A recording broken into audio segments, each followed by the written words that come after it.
People are joining. Here we go. 5 o'clock.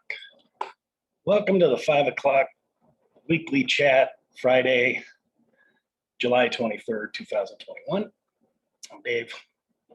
Hi, Greg. Just letting folks in. Gonna start chatting here in a minute.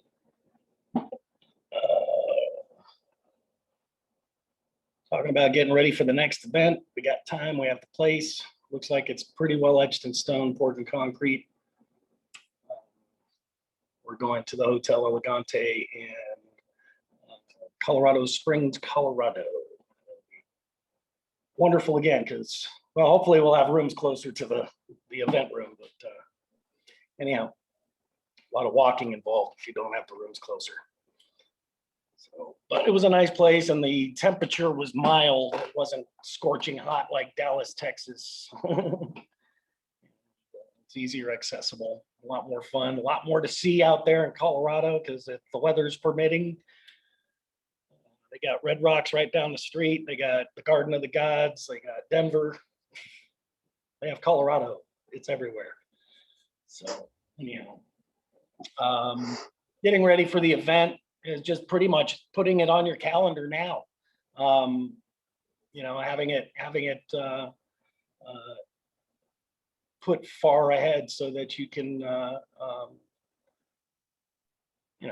help yourself commit to going. Get yourself some motivation to get that done. Registration started already. You can register at any time, or as I like to call it, enroll. Because it's really, you're not registering, you're enrolling in something to go do something. At least that makes sense to me. But I guess you are registering for an event. What are the dates? The dates are going to be, I want to say the 23rd through the 26th, but I'll pull up Joe's site real quick. It's on Blessings. It's on Blessings. It's on beatpeace.net.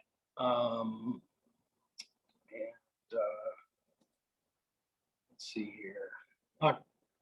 It's June 15th through the 18th. And it's at the Hotel Elegante in Colorado Springs. So register now, it's $250, and book your rooms pretty soon too. So thank you. You bet. You bet. Got it just a click away over here. So anyhow, I just wanted to put a bug in everybody's ear about that so that we, have some attendance this year. Last year we had about 57 to 60 people at any given time. It was very small, intimate.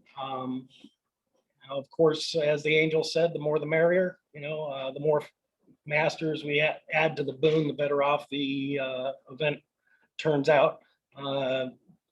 Your energy, when you guys come to this event, you add your energy to what we're doing, and without you, it pretty much is not a possibility. So it makes sense to see if you can put that in your calendar. If it's not something you can do, maybe the next time you can do it, but the sooner the better. It's quite an experience. It is a life-altering experience, and you come away with a lot, and it lasts you, quite a long time. So anyhow, I was talking to Joe this year at the event, and he was talking about the DAW-OFF, and he had shown us something that he didn't show us in the class. Okay, he thinks he showed us in the class, but I was in the class. He didn't show us in the class. Diane was in the class. He didn't show it in her class, and I was the one back east there in Florida. What he said to do was, if you have your oil, of course, use your oil. You place a drop of it on your head, and then you take wherever you're going to be sitting to go into the DAW-OFF, you want to stand in front of it. And what you're going to do is you're going to tune. First, you're going to tune yourself into the DAW-OFF, okay? And it's down and up, around and down. It's a keyway, okay?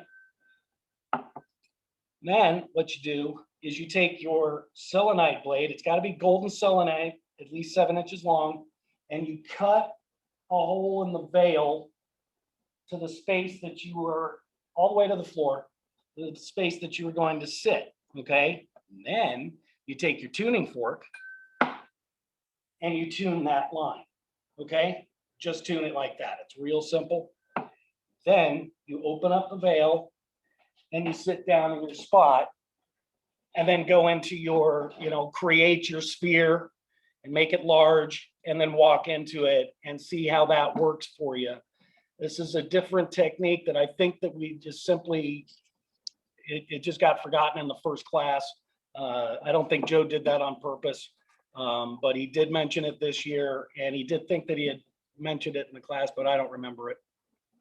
And I thought it was important because we've tried several different ways of getting into the daw-off, and what we've tried is going through the spheres up to the daw-off.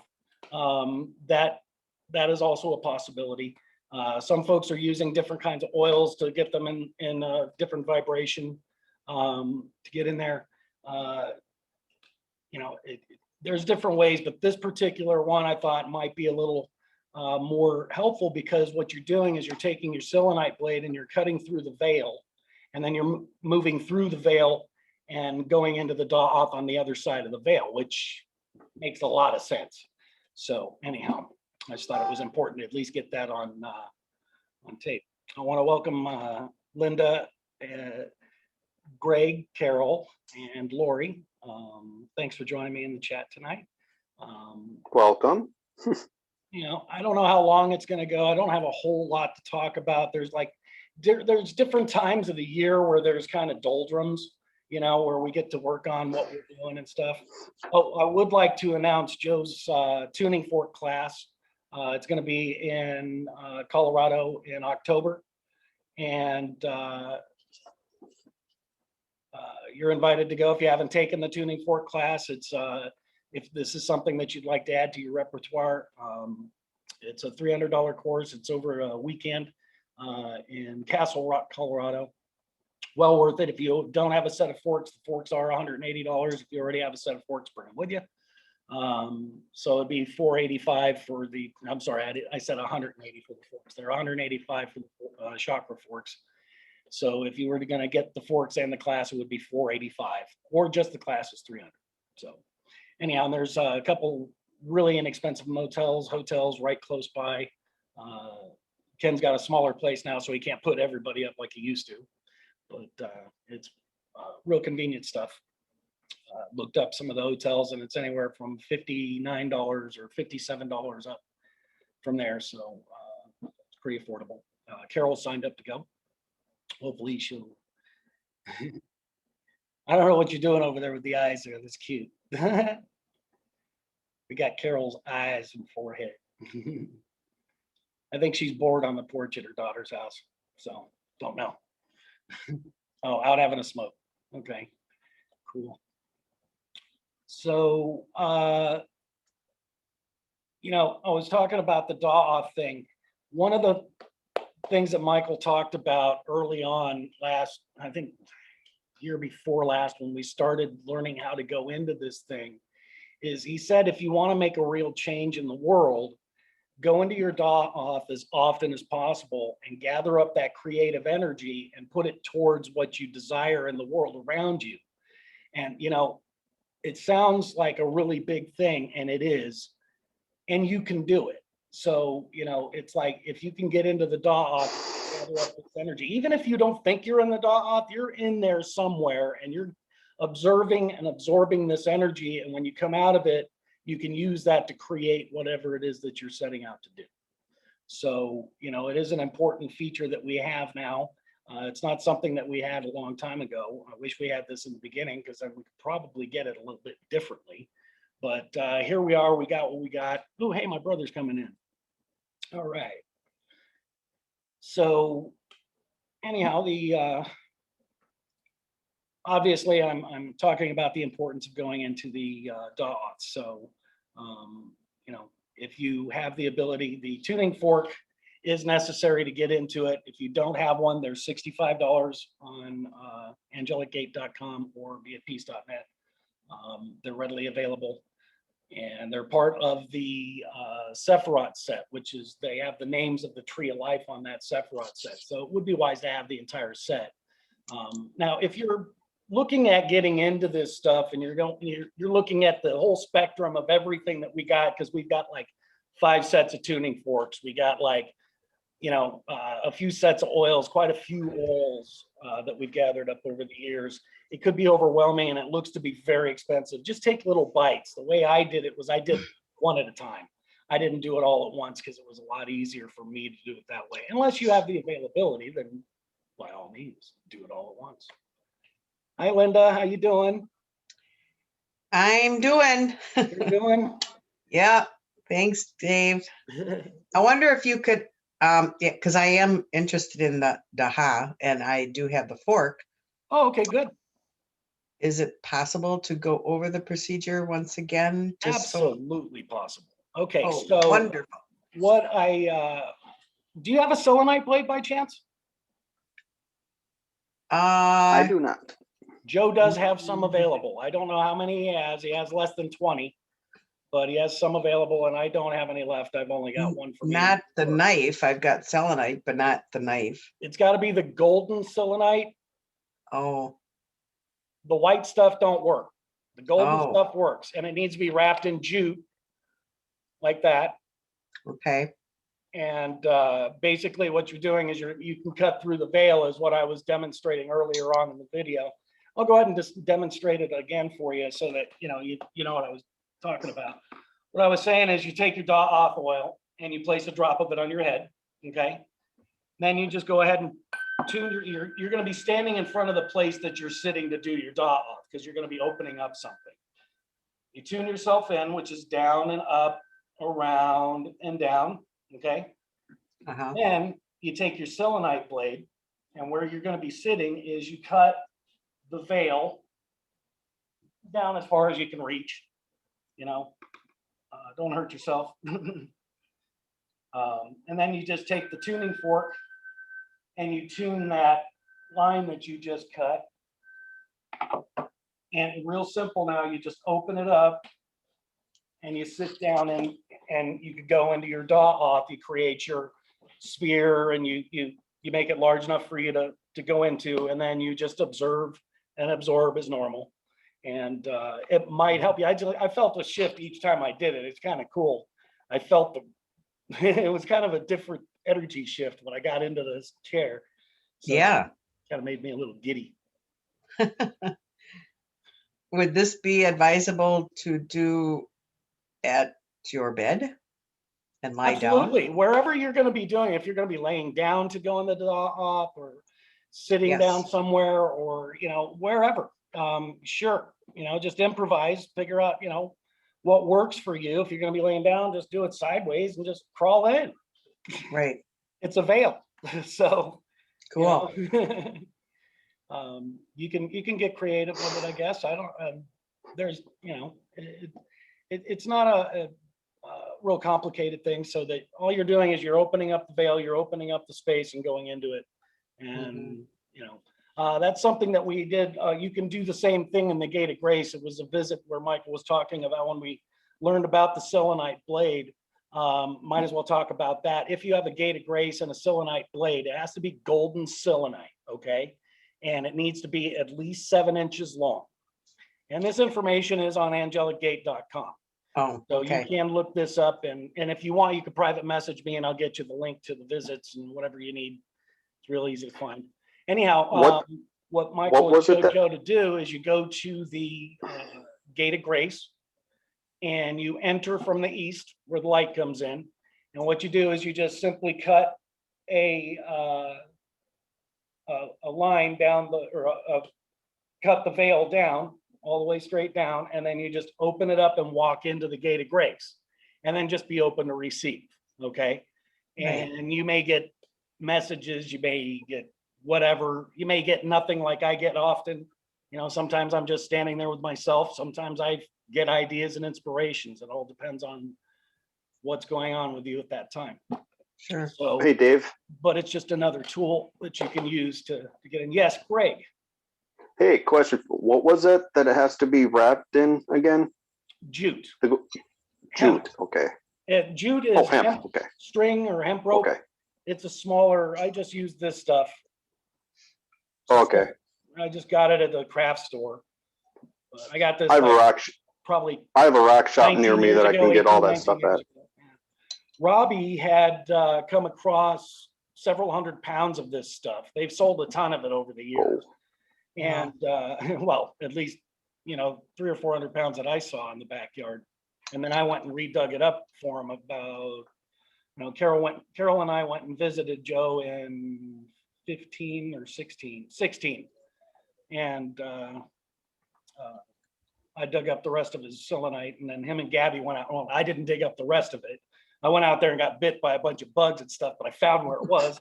And then him and Gabby went out and dug up the rest of it. I think Gabby ended up doing it. Anyhow, he has it available. He has some long stuff and some short stuff, and he's got some little itty bitty pieces that you can do craft stuff with. So anyhow, give him an email or a call or whatever, however you can get him to respond. He'll let you know what he has in stock. And he had them on the table at the event, so he had quite a few of the selenite ones there, or blades. We call them the selenite blade. So anyhow, it's another tool in our repertoire that works pretty well. You can also use selenite for a lot of different healing things too. We've discovered that you can cut cords and do different things with it. If it cuts through the veil, then you can kind of get a little creative with it, like when you're doing healing work and stuff like that.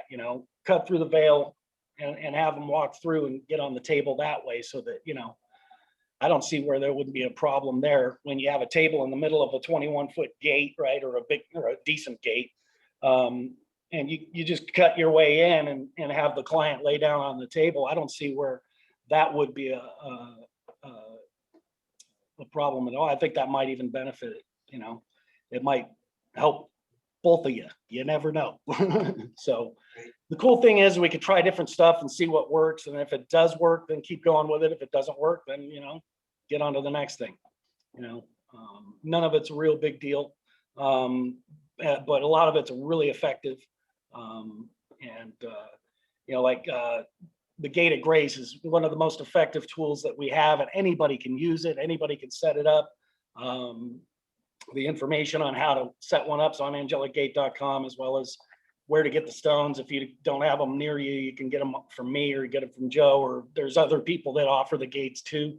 I have a rock shop near me. Yeah, if you have rock shop, when we first got this thing, I had to go to like 4 or 5 different stores in order to get all of the candidate stones that I could find. And I could only find specific ones at different places, because not everybody carries all of these things at the same spot. Now, mind you, I was in the Bay Area, and we had, gem shops and metaphysical bookstores back then. They carried a lot of stuff. So I had to go find these little stones somewhere. But anyhow, then I found a source where I can get a whole bunch of them, and we just offer them up. There you go. But it's also fun to go to different stores and find your own stones. I do.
All Thank you right, much. later. All right, as always, my blessings, my gifts, and my deeds are of you. Same. Bless your heart.